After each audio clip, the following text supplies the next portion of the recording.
Hymns House, Episode 5. I'm Jonathan Stern, and I'm here with Lewis Stevens and Dr. H. Today, we're going to show you what it's like to be a Hims customer. A lot of us here are Hims investors, but not all of us have seen the platform or used the platform. So the goal of today's episode is to walk through the sign-up flow and document the customer journey end to end.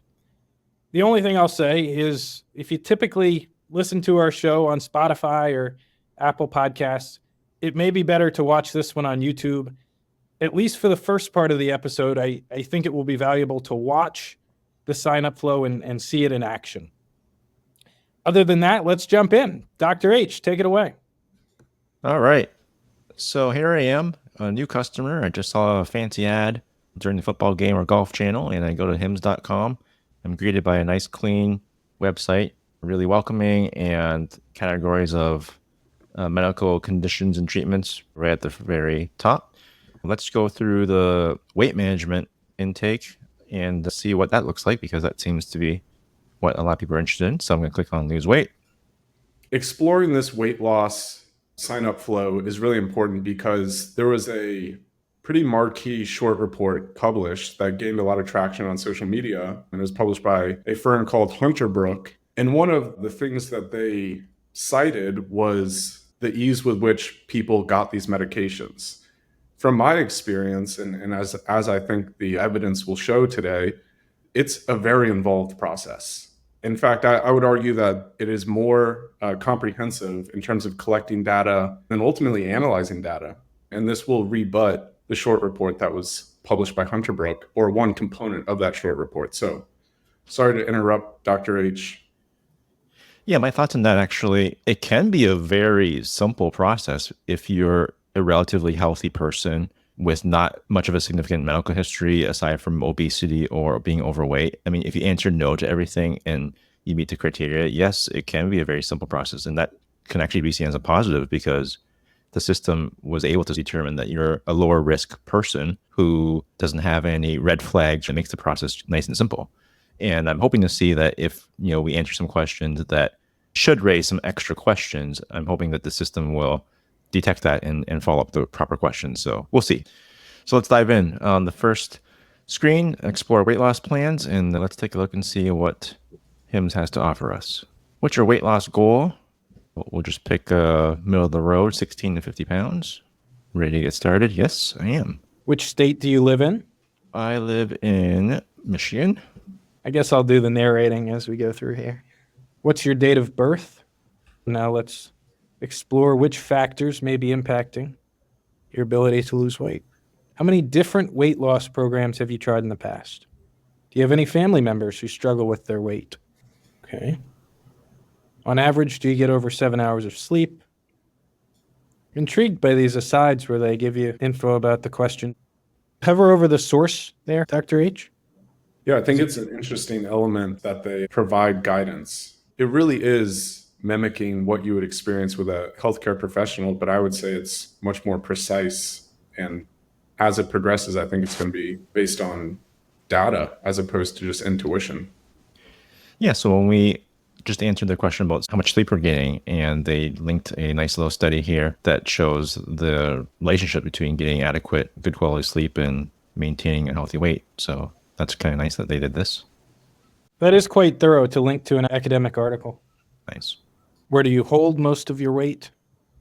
I have a beer gut. All right, let's move on to eating habits and goals. Which habit sounds most like you?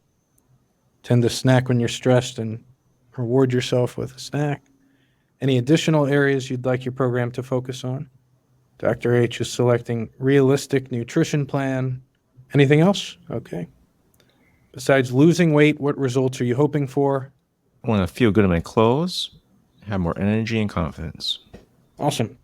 So they take you through that questionnaire, and then they ask for authentication information. So you can either enter an email or go through a Google flow. Great. So now a 14-question health history survey. Pretty much the exact same thing you do upon arrival at a doctor's office. And so I worked through this flow in response to the Hunterbrook short report. And that was my realization, was This is exactly mimicking what I would experience at a primary care physician. I mean, I have to say, one of my least favorite parts about going to the doctor is sitting in the waiting room as they give me dozens of pages that I have to fill out. It'd be much easier just to do it online. Some of them these days, you do have the ability to do it online, but at least half of the doctors I go to will have me fill out these forms in person. So these questions here ask about your current health and your eating habits. And I know that on the back end, they're kind of just trying to see if you struggle with any eating disorders or anything like that in the past, which may adjust or change the treatment plan for the provider and the customer to talk about. I think what's really interesting about this is that they're gathering so much data that is going to be proprietary, it's going to be clean. Having the data that is proprietary and clean is a prerequisite for employing AI in a really meaningful way. Dr. H, walk us through. So you just answered a question about anxiety. What was that with regard to Lexapro? Yeah, I'm basically creating this profile as a typical, 41-year-old male in a management position and just trying to imagine a typical person like that, a little bit of anxiety. You take common medicine and just trying to paint a realistic picture of someone who may be looking for this kind of treatment online rather than someone who's squeaky, clean, healthy, and no issues. So I'm just trying to imagine a person who realistically would come to this platform. I'm 41. I want to get down to 180 pounds. I deal with anxiety and I take a medicine called Lexapro for my anxiety. Got it. What comes to mind for me based on this profile that you just described is, they could digest all of this data and determine, hey, maybe this guy has issues with his testosterone. And that could be something in the future. A 45-year-old who's gaining weight, potentially is experiencing mental health issues. That very well could be a testosterone issue, and they could extrapolate that potential issue from this data and ultimately serve this person better. The provider could also be like, oh, I noticed that you deal with general anxiety too. Have you been feeling more anxious and feel like you're stress eating? That can negate the effects of the medicine, obviously. So I could see an example where the customer could say, well, actually, no, my anxiety isn't that great. I'm on Lexapro, but no one's ever changed the dosage in 5 years. And the doctor could say, oh, we have a mental health team that could help you too. So that's one offshoot. They could easily transition from weight loss into mental health. You have any medical conditions or chronic diseases? Yeah, I could say high cholesterol. Okay. No kidney issues. They do ask you about hypertension, diabetes, liver issues, cancer, and a few others. Maybe I'll just say a little bit of high blood pressure too. Okay. Any other medical conditions you haven't shared with us already? Have you or a family member ever been diagnosed with any of the following conditions? They list pancreatitis, gastroparesis, medullary thyroid cancer, multiple endocrine, neoplasia type 2, excuse my pronunciations. You're doing really well with that. Impressive. None of those, okay. Any surgeries or medical procedures? Any of the following weight loss surgeries or procedures? There's the gastric bypass and a couple others. Gallbladder removed, 20. You currently, or have you ever taken a GLP-1 medication? What did you answer there, Dr. No. H? No, okay. Do you currently take any medications or supplements? Yes. None of those, okay. Are you taking any of the following medications? And it lists several medications there. I have to say we're not done, but this has been quite thorough, to Lewis's point, beginning of the episode. I think that's so important because the Hunterbrook short report, which again got tons of traction, I think illegitimately so, but the Hunterbrook short report claimed that they were slinging GLP-1s to anybody that wanted them. And we can see here, some of the viewers may be falling asleep. It's extensive. If you're realistically doing this with good intentions and answering it while considering your actual medical history, it's going to take time. These are the same questions that the physician would ask you or inquire about in an actual weight loss management consult in clinic. Even though it's thorough, this has been extremely user-friendly, far more enjoyable than filling out the paperwork at a doctor's office. Some final questions about drug use. Okay. It's recommended to avoid using cannabis while taking your medication. Do you think you'll be able to do that? Dr. H. Yes, I think I can. Okay. I also like how they explain this without being judgmental. Currently using any nicotine replacement products? When was the last time you or a healthcare provider checked your blood pressure? Okay. What are those numbers at the top there? Did you enter those or? No, that's an example. So blood pressure is very confusing for a lot of people. It often gets confused with heart rate, or they don't know that there's two separate numbers that the medical professional needs to know about. So this is a nice little example that shows a top and bottom number just to provide clarification for the customer. So nice, simple language. I like it. He had slightly high blood pressure. Yeah, some That's can do good. slightly high in the bottom for the bottom number. In the last year, have you had a blood test? Do you have easy access to your test results? Do your blood test results include your Creatinine, that's an indicator of your kidney function.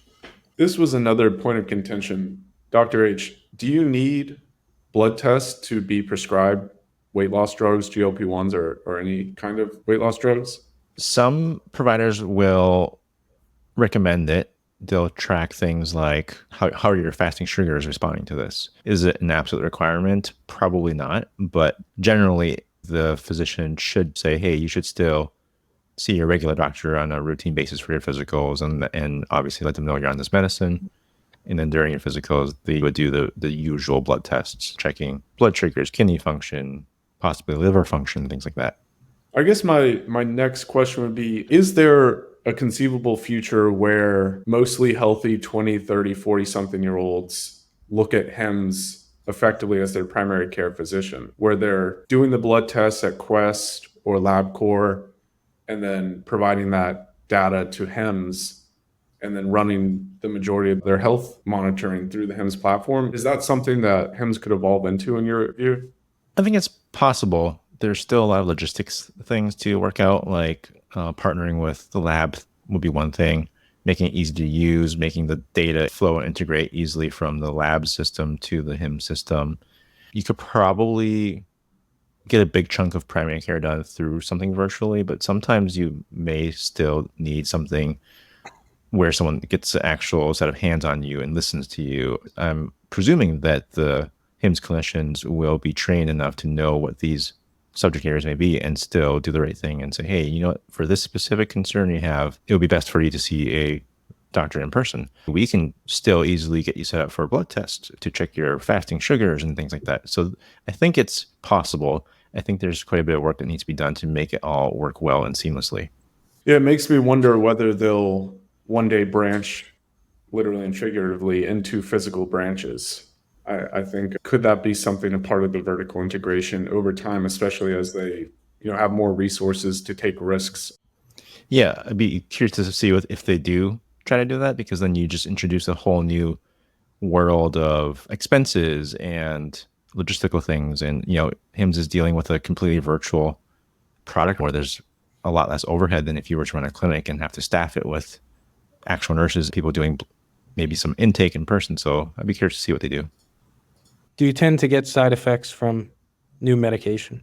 This is a nice question because, each person responds to medicines differently. So if you know yourself and you're the person who gets side effects to even low doses of medicine, it's good for the physician to know so they can be extra cautious in terms of where they start you at on the starting dosage. And they may even have you increase the dosage slower or on a different schedule than another person who does not react significantly to side effects. So kind of like this question here. Please rate how you feel about potentially experiencing nausea and an upset stomach. So this question basically screens for the customer seeing what I just described, like how fast can the doctor increase your dosage? Are you the kind of person that can just deal with side effects and want to go on the regular dosing schedule where you increase it each month? Or are you the person who would prefer to go a little bit slower, take extra time, let my body get used to the medicine, even if that means that they'll adjust the medicine a little bit slower than for someone else? So I'm just going to say neutral. And aside from losing weight, any other areas of your health you'd like to improve? Yeah, this all sounds good to me. Better intimacy, I'm worried about my heart. Maybe someone can guide me through eating habits. I think this is really interesting because we haven't gotten to this part of the HIMSS thesis yet through this podcast series. But A component is that HIMSS is a multi-product platform. In the future, we'll describe exactly what that means. But ultimately, the net result of being a multi-product platform and being able to offer these products at checkout, quote unquote, is an increase in the value of each customer. This question has nothing to do with the medical aspect of getting onto a weight management medicine. Its sole purpose is data gathering. They're kind of getting a sense of what this person might be interested in the future. And I'll note for the viewer at home, we have crossed the 30-minute mark. I'm sure once I've edited this, we will be well under 30 minutes. But I just wanted to note as we pass that threshold, that mile marker, that we have been clicking through the survey here for 30 full minutes. And recall that Hunterbrook alleged that it took 5 minutes. And I think even if we were just clicking as fast as possible, even if you were trying to game the system, which people do at the doctor's office, this is still a very involved thing. And if you're just randomly clicking through it, there's a chance that you don't get prescribed the drug.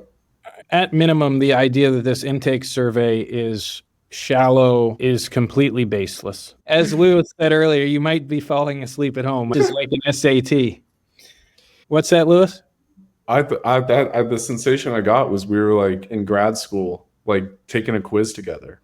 Yeah, look at this question. It has nothing to do with, your medical information, but it's basically asking, have I had a hard time getting medicines prescribed and supplied? And they say, we can report this to the FDA to keep them updated on current shortages. So there's a big discussion on Discord and online about what's going to happen if the shortages are lifted. Will HIMSS still be able to do this? This, to me, is a strict gathering data, possibly to defend their position in case people come at them. They have this whole treasure trove of data being like, hey, from this time frame, from Q2 in 2024, X amount of people told us they could not get the medicine. And take a look at this and see what you think. Alrighty, we are on to the final part of the intake survey, treatment preview. Let's talk about what you can expect with HIMSS.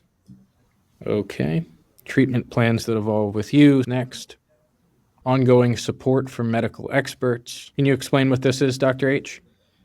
Yeah, recently, Andrew Dudum on his Twitter just announced that they're going to roll out a feature where they can provide information about the actual medicine you're receiving from your prescription. People are worried about, hey, it's not FDA regulated. Is this medicine legit? And then they're offering a certificate of analysis here. And it's basically this document issued by the pharmacy when they're making the medicine. And it provides really detailed information of the manufacturing process, what they did to test the medicine and make sure it's up to standards. It will list clearly all the ingredients and give a very transparent view of what medicine you're being delivered and taking. I think it's one area where they're really trying to address some of these concerns about compound medicines directly. And this is, in my mind, a pretty smart move. Looks like we might have finally arrived. Does it say we're eligible for compounded semaglutide? Is that what it's saying here? It didn't say specifically you're eligible. It's just showing medication options, showing me some information about semaglutide from $199 a month, explaining a little bit about how it's the same active ingredient as Ozempic and Wegovy. So we made it all the way to the end, and now it's asking for some personal information here, name and address. Hunterbrook said it would take 5 minutes. I mean, what are we at? I think even just aggressively trying to game it, we're at least 20 minutes. So we've gone through the account creation process. I want to talk about what's next, which is, I would imagine, medical consultation. What happens once the user has an account? They're looking for weight loss options. What is the next step in the process, Dr. H? So at this point, the information gets submitted into the system. You enter into a queue, and a physician or provider will review your information. There's usually a section at the very end also asking you, do you have any other questions for the provider? And if you literally have no questions and just say, hey, I'm ready to start, it's as simple as that. The doctor could just review information and be like, hey, this person fits the criteria. They have no questions, pretty straightforward. Let's get going. But going through this process and imagining myself as the customer, I may have some questions. Number one, there's a brief mention of cost, and I may want to know specifically more about pricing options. You had mentioned in the past about side effects. There's a small section when semaglutide was introduced. I think there's a pull-down tab that talked about medical information and side effects, but it wasn't a very big part of this intake. So the customer could say, "Hey, what exactly are side effects again? What's the likelihood that this will happen? What can I do if I feel the nausea and things like that?" So there's opportunity for the customer to actually just have discussion first. And I think this totally relates to what we discussed, where Dr. H said people are wondering if they should take a chance on one of these drugs. It's such a simple question. Should I take a chance on this? But, I think a lot of the investors in HIMSS have relatively clean bills of health. People investing in HIMSS are probably in their 30s or 40s. And so they haven't been in situations where they're having to take a calculated risk on a drug that will ultimately yield benefits, but there also may be side effects that they have to tolerate. People talk about Propecia or finasteride, the generic version of Propecia. If you read about it on the internet, there's a lot of stress and uncertainty associated with finasteride. And that's just one drug, minoxidil, Zoloft, all of the psychiatric medications, especially semaglutide. I think it's just important to reframe how people think of HIMSS. A lot of people just think of it as there are individuals that know exactly what drug they want. They're going to go try to game the system to get that drug. And it's just not the case. That's not how the world works. The vast majority of people are taking a chance on drugs given to them by their doctors. It's very important to consider those ideas and contextualize this whole intake process through that lens. That's great, Lewis. Thanks. And Dr. H, backing up just a bit, can we discuss the process where the patient gets matched with the doctor? Is there a queuing system? What is it like from the doctor's perspective? How long is the typical wait for the customer? Yeah, it's a queue. You enter into a queue with all the other customers within your state because telemedicine is regulated at a state level. So you'll get matched up with any available doctor who is actively licensed in your state. So these are certified providers, meet all the criteria for state medical licensing. Whoever's been waiting the longest should theoretically be seen first. Typically, it shouldn't take more than 24 hours to review. If it's longer than that, I don't think it's much more than 24 hours, but HIMSS specifically has been trying to hire clinicians to meet the demand, and I think they're right at that 24-hour mark or less. Is there any way to contrast this HIMSS experience, top to bottom, with the legacy healthcare, primary care physician experience? What would it be like if I'm going to the doctor and I'm meeting with a doctor in person? How does that experience compare to using HIMSS to get prescribed, say, GLP-1s? Yeah, so you'll provide your basic insurance and demographics information to the front desk. They'll have you wait in the waiting area for 20, 30 minutes. A nurse will usually come get you and bring you to the intake area. They'll gather vital signs there. So they may measure your weight, measure your height, have you sit in a room. They might check your blood pressure. And then depending on the clinic, they may ask you in person, verbally, several of these questions that we went through on this intake questionnaire. So the nurse will be asking directly, have you had any medical conditions like depression, anxiety? What's your family history like? What medicines do you take? All that information that we were asked, the nurse will probably ask those same questions. At that point, after the nurse is done, you'll probably wait another 5-10 minutes for the doctor to come in if they're on time. The in-person physician will probably review all the questions you answered with the nurse. They'll probably ask follow-up questions if needed, like, I had a surgery. What kind of surgery? Was it a weight loss surgery? They will basically be digging and making sure that there isn't a specific reason why it would not be safe for you to take the medicine. And then at the end, if they find that, yes, you'd be a good fit for the medication, they can talk about the options, whether it's a GLP or another oral medicine. And this is where it may differ from the online platform, is that now you have to figure out, how are you going to get this medicine? Is your local Walgreens going to have stock of this? Do you need to go through a process where you submit your insurance along with the prescription to see if your insurance will pay for it? If insurance doesn't want to pay for this medicine, are you going to go through a prior authorization process where The pharmacy will try to call your doctor's office and ask for forms to be completed. The doctor will have to sometimes go on a call insurance company to vouch for you and say, hey, this person, John Smith, really needs this medicine for these reasons. And this whole process can be drawn out between hours and days or even weeks. And I've seen cases where when your doctor vouches for you, the insurance can still say, no, we're not going to cover this. So you're back at square one. You just spent an hour and a half, 2 hours as a customer or a patient going into this office, and you have nothing to show for it, really. You're back at square one. So that is a big difference. Is if you qualify on the HIMSS platform, they have the medicine ready to go. So I think that's the biggest difference there. Specifically in terms of timeline and costs, what are the differences between what HIMSS offers and the legacy system and process? You'll probably have to pay for an in-person office visit with your doctor in the clinic. So whether this is done through your insurance as a physical, there may be extra cost of that. If it's a regular office visit, you still may pay $50 to $200 out of pocket, sometimes even with insurance coverage. So that's just for the doctor to talk to you and evaluate and see what you're needing. The medicines itself, if you have great insurance coverage and they're not causing problems covering this medicine for you, it could be relatively affordable. I've seen people say it only cost me $50 a month for Wegovy.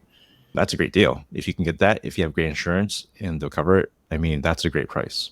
I've seen patients say, even with my insurance, after going through all these steps and hurdles and doing a prior authorization, I was still going to have to pay $500 a month, $600 a month or more.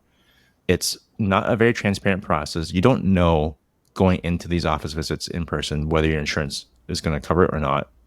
If your insurance covers it, you still don't know how much you're paying out of pocket. You're basically waiting for the pharmacy to call you and say, hey, we ran it. They covered it, but you're still paying $600 a month.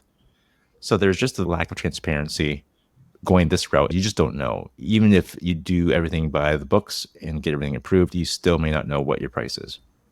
I just think it's worth highlighting the expenditure of time and energy related to the traditional process. In the HIMSS process, there's no upfront costs. There's far fewer risks and costs in the digital format, in the HIMSS format, relative to the legacy format that Dr. H just described. It was the last episode, I think, that we noted the bundling approach.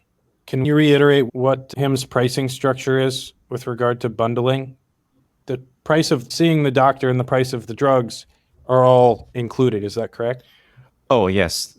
There is no extra fee for the HIMSS doctor to review information. If for whatever reason, a medical reason, you can't take the medicine and they cancel the order request, you should not be charged anything. So there is no separate doctor's fee to look at your info. Got it. So it's all one price to see the doctor and for the medication. Yeah, it's all rolled into your subscription price if you are approved for the medicine. To close the episode, want to understand HIMSS customer support model. What is it? Are customers happy? Gosh, the intake flow is thorough, but I imagine customers are going to have questions, complaints. What is the process for fielding those, and how is HIMSS doing? Just going through this process on this episode as if I were a customer, one thing I didn't really see was the cost of the medicine. I work hard for my money and I want to know, what am I getting myself into? Is it $200 every single month? Is it going to increase at higher dosages? Is it going to cost more if I go on a high dose of the medicine? Do I get discounts? Things like that. And it would have been kind of nice to see this information maybe a little bit easier rather than going through this whole extensive process of putting information. So I could see a situation where someone goes through this whole process, spends 20 minutes, 25 minutes doing this, and find out, oh, actually, I can't afford this. I just wasted, this time doing this, and I need to cancel it. So that could be a point of frustration. In terms of customer service, once you're approved and you're on the treatment plan, you have this nice app on your phone or even through the desktop, you can access your portal and send messages to your provider. I do know that first message as a follow-up, if you're already on the medicine, it will get triaged and read by the nursing staff first. So if it's a basic question, the nurse will take a look at it. If it's not even a medical question, if it's just a shipping question, the nurse can just point you in the right direction and say, hey, send the email to the actual customer support for logistics related issues. If it's a common medical related question, like, hey, am I supposed to inject this in my thigh or my abdomen? The nurse can probably answer that quickly without it having to even go to see a doctor. If it's a question that the nurse thinks the physician should address, a side effect like, hey, I have this really red bump where I injected. Is this normal? The nurse can then send it to the physician's follow-up queue, and the physician or provider can then go through that side effect with the patient and determine if it's normal and what they need to do to address it. I've seen online some feedback from current customers is getting that support and follow-up sometimes is slower than the initial intake. So it may take a day or two for that follow-up question to get finally addressed. I would say, though, comparatively, the follow-up experience would be much better with HIMSS versus going to a primary care physician. You can get a response 24/7 with HIMSS, right? You're right, Lewis. It's like if you were dealing with an in-person doctor, you're still going through the phones. You're still talking to the nurse. The nurse will be like, oh, the doctor's still seeing patients, and he'll review your phone messages at the end of the day or tomorrow. Oh, it's going to be such a headache, relatively speaking. Yeah. So I still think it's easier than doing it through a legacy clinic, but I feel like sometimes the speediness of that intake really set high expectations for people right away. And then if it doesn't meet that high expectation, they may feel a little bit down about that. I want to close with a conversation about are customers happy? There was an NPS, a Net Promoter Score report that HIMSS released when the company went public. We were doing some digging in the Discord, and it looks like HIMSS has not released a Net Promoter Score in 3 or 4 years. I think when the company went public, it was 65, which was well ahead of related industries and its competition. Difficult to know where that number's gone since. But just in general, Dr. H and even Lewis, are customers happy, and how should we think about that? I think today we demonstrated that the Net Promoter Score will be higher than going to a primary care physician or an urgent care, at least for those that value convenience and understand that the information that they're inputting will ultimately yield an optimal protocol for treating whatever issue they're having. I think some people may want to interact with somebody in person, and that may be something to consider. But ultimately, HIMSS is selling a specific product that entails a specific intake flow and follow-up. And I think in the digital era, I perceive it to be optimal experience. I think HIMSS is a great introduction to people who may be ready to try telemedicine or a virtual visit, but never have. I think it's an easy platform for them to use. We saw in the intake here, it was very clear. It was straightforward questions. So I think this experience is a positive for most people. The criticisms that I've seen when I was a physician on HIMSS would be related to logistics. So missing a shipment, something coming in and it wasn't totally as cold. These are logistics issues that any telemedicine platform would likely encounter as well. I touched upon the transparency in pricing. The few people that weren't as happy were people who wanted to know, I just want to know the pricing up front. And I've also seen people and customers telemedicine shop too. So if they, for whatever reason, felt frustrated with HIMSS, they'll try a different platform. I've seen them come back to HIMSS saying, hey, I tried a different company and it just wasn't working well. I want to come back. So I've seen basically the whole gamut of patient experiences. I also feel that a lot of times for something like this, no news is good news. I don't always hear people say, man, HIMSS is the best. Once in a while, I'll hear that in the conversations with the patients, but people are usually like, if they're happy, they're like, nope, I'm just ready for my refill. Just keep sending it, man. And I take that as the positive feedback and hear that a lot more than the cases where things just really screw up from a logistics or support standpoint. So I think overall, people are pretty happy. Sort of like an umpire in baseball where they're doing a good job if you don't hear about the job the umpire is doing. Yeah. And if there's one bad call, the person who's unhappy can make a really big scene out of it and really kind of dominate and overshadow the rest of the 7.5, 8 innings or whatever, where the umpire did a standard good job where there's nothing to complain about. Exactly. Well, thank you so much, both of you. I have to say, this was the first time I had ever done the HIMSS intake questionnaire, so it was fun for me to see, and hopefully valuable for you guys at home to see as well. This has been HIMSS House episode 5. We will see you next time. Thank you.